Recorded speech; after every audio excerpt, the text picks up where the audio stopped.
আচ্ছা আচ্ছা হচ্ছে, এখন খুলে দেন খুলে দেন। ওয়ালাইকুম আসসালাম। আজকে ধুলিচরের মানুষজনরা রাত 12টার সময় যাবে। যারা লেট করে আসবে, লেট করে এসে আগে আগে আগে যাওয়া আজকে। ঈদের প্রায় 1.5 মাস পরে আমার বাসায় আজকে ঈদের দাওয়াত। আরে আপনাদের সাথে যদি আমি না আসতাম আমি তো দেখতামই না যে আঙ্গুর হয়েছে। দাঁড়ান দাঁড়ান, এটা একটু করে নি।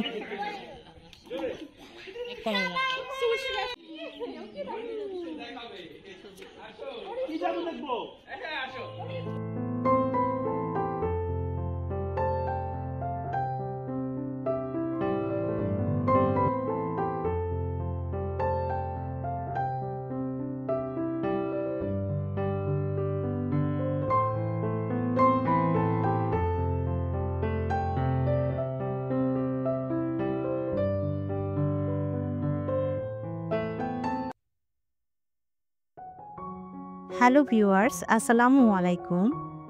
আমি স্বপ্নিল টাঙ্গাইল থেকে বলছি। যে যেখান থেকে বসে আমার এই ভিডিওটি কন্টিনিউ করছেন, আশা করছি আল্লাহ তাআলার অশেষ রহমতে সবাই সুস্থ আছেন এবং ভালো আছেন। আলহামদুলিল্লাহ, আমি আমার পরিবার সহ সকলেই সুস্থ আছি এবং ভালো আছি। চলছে বর্ষাকাল, আর এই সময়টা দেখা যায় যে হঠাৎ করে বৃষ্টির নামে, আবার হঠাৎ করে রৌদ্র উজ্জ্বল একটা দিন হয়। একটু আগেই খুব ভালো রৌদ্র ছিল, আর এখন হঠাৎ করে বৃষ্টি নেমে গেছে। যেই ভিডিও ফুটেজগুলো শেয়ার করছি সেগুলো একটা শুক্রবারের ভিডিও ফুটেজ ছিল, আর সেদিন আমার বাসায় সবার ঈদের দাওয়াত ছিল। কুরবানি ঈদের পরে আমার পায়ে একটা ছোট্ট অপারেশন করিয়েছিলাম। 12 দিন পরে সেলাই কাটিয়েছি।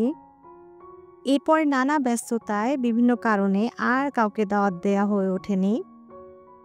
পরবর্তীতে দাওয়াতের প্রোগ্রামটা পিছাতে পিছাতে দেখা গেছে যে প্রায় ঈদের 1.5 মাস পরে হয়ে গিয়েছে। গতকালকে অর্থাৎ বৃহস্পতিবার দিন রাত্রে আমি রান্নাগুলো করে রেখেছিলাম। বিফ রান্না করে রেখেছিলাম, কেক বানিয়ে রেখেছিলাম। আর সেই সাথে মাছ হচ্ছে হাফ ডান করে ভেজে রেখেছিলাম। তো তাই সকালবেলা আজকে ওইভাবে আসলে প্রেশার পড়ছিল না। আগের দিনের ভিডিও ফুটেজগুলো নেওয়া হয়নি, যেহেতু কাজ করতে গেলে দেখা যায় যে 2টা কাজ একসাথে মেইনটেইন করা সম্ভব হয় না। আর এই তো এখানে টেবিলটা সম্পূর্ণ প্রিপেয়ার করে রেখে দিয়েছি। আর রান্নাবান্নাগুলো আপাতত ডিপ ফ্রিজের উপর বিভিন্ন জায়গায় যেখানে খালি ছিল সেই জায়গাগুলোতেই রেখে দিয়েছি। এখন ঘড়িতে প্রায় 2টা বাজে। আমি গোসল করে বের হয়ে পড়েছি। একটু পরে জুমার নামাজের পরে গেস্টরা চলে আসবেন। পোলার চালটা আগের দিন ভেজে রেখেছিলাম, আর এখন এটাকে গরম পানি দিয়ে করে নিচ্ছি। পোলাও আলহামদুলিল্লাহ সবসময়ই আমার খুব ঝরঝরে হয় এবং পারফেক্ট হয়। আগের দিন রাত্রে ভেজে রাখলেও দেখা যায় যে সেটা নরম হয়ে যায় না। আমি সবসময় পোলার চাল আগের দিন রাত্রে ভেজে রাখলে সেটা আগে ঠান্ডা করে তারপরে ফ্রিজে ঢুকাই। ভালোভাবে ঝরঝরা হয়ে গেলে একটার গায়ে আরেকটা যখন লেগে থাকবে না, ননস্টিকি একটা ভাব থাকবে, তখনই ওই চাউলটা যদি আপনি ফ্রিজে রেখে দেন সেই ক্ষেত্রে পোলাও কোনোভাবেই নরম হয়ে যাবে না। এখন খুলেন। সাব্বির ভাইয়ারা চলে এসেছে, আর এদিকে সাইমা আচ্ছা ভাবিরাও চলে আচ্ছা হচ্ছে, এসেছে। এখন খুলে ভাবিও দেন যেহেতু খুলে ব্লগ দেন। করে, 2 সাইড থেকে আমরা ভিডিও করছিলাম। ওয়ালাইকুম আসসালাম। আজকে ধুলিচরের মানুষজনরা রাত 12টার সময় যাবে।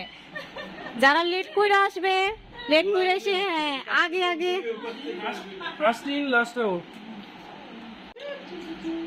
এই তো তোমার ফ্রেন্ড ছোট বাচ্চা দেখে সাইমা ভাবিকে আজকে বলছি আপনি সবার আগে আসবেন, কারণ আপনি সবার আগে যান। চলে সমান আগে চলে আজকে। আজকে হচ্ছে রাত 12টায় ছাড়বো, সবাই চলে যাবে। ভাবি আমার জন্য বেস্ট বাই থেকে একটা গিফট নিয়ে এসেছে। এটা মেবি হাঁড়ি পাতিল হবে, এই জন্যই তাদের আসতে আসলে দেরি হয়ে যাচ্ছিল। সব খাবার সার্ভ করে দিয়েছি, আর এদিকে ভাবি টেবিলে পানি দিচ্ছিলেন। বাহিরে আজকে প্রচন্ড গরম পড়েছে। বেশ কিছুদিন ধরে প্রায় 3-4 দিন অনেক পরিমাণে বৃষ্টি ছিল। এরপরে আজকে রৌদ্র উঠেছে আর গরম পড়ে গিয়েছে। এখানে সোয়াদ আর নাওহান দুজন একসাথে খেলাধুলা করছিল।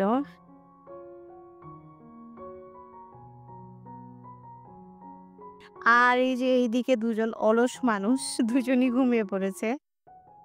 তাদেরকে দেখে বোঝা যাচ্ছে অনেক আরাম করে ঘুমাচ্ছে। আর এই তো দুপুরে খাওয়ার পরে রসমালাইটা সার্ভ করছিলাম। গিফটটা আনবক্সিং করছি। এটার ভিতর মেবি কোনো ধরনের হাঁড়ি পাতিল আছে, এটা ধরে বোঝা যাচ্ছে। একটা কড়াই ছিল, সুন্দর সাইজের একটা কড়াই। এই সাইজটা সবসময় দেখা যায় যে রেগুলার রান্নার জন্য লাগে। আজকে আমি যখন রান্না করছিলাম আর বলছিলাম যে আমার সব বড়, বড় হাঁড়ি-পাতিল হয়ে গিয়েছে। ছোট কোনো হাঁড়ি-পাতিল নেই।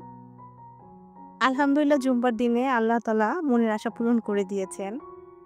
আজকে যেহেতু সবকিছু অল্প, অল্প করে রান্না করছিলাম, তাই অনেকগুলো হাঁড়ি-পাতিল দরকার ছিল ছোট, ছোট। পাচ্ছিলাম না, তাই চিন্তা করছিলাম যে ছোট কিছু হাঁড়ি-পাতিল কিনবো।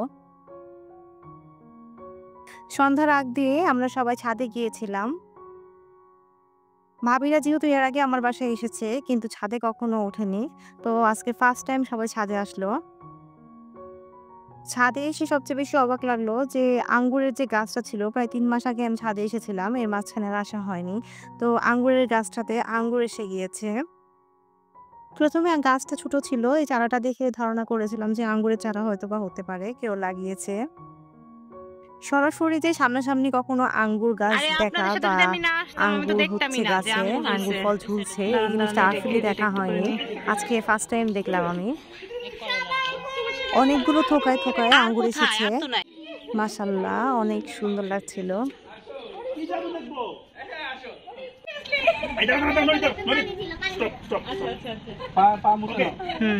1 1 2 3 ও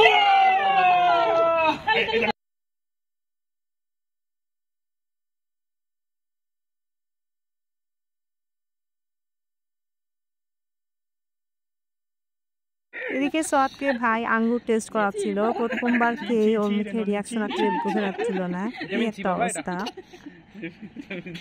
এই মুহূর্ত পর্যন্ত যারা আমার ভিডিওটি কন্টিনিউ করছেন, আশা করছি ভিডিওটি ভালো লাগছে।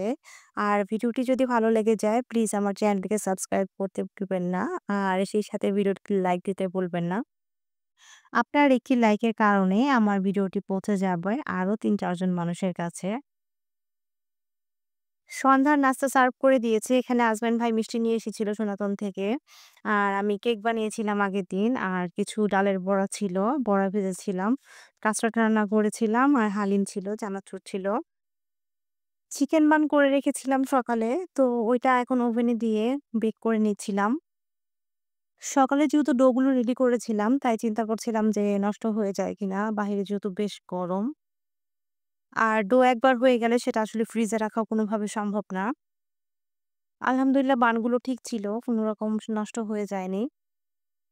আজমান ভাইয়া এবং সাদিয়া আপু উনারা নাটোর গিয়েছিলেন গতকালকে। তো উনারা দুপুরের দাওয়াতে অ্যাটেন্ড করতে পারেননি। এসেছেন সন্ধ্যার পরপর মাগরিবের পরে। আজকের ব্লগটা এখানেই শেষ করছি।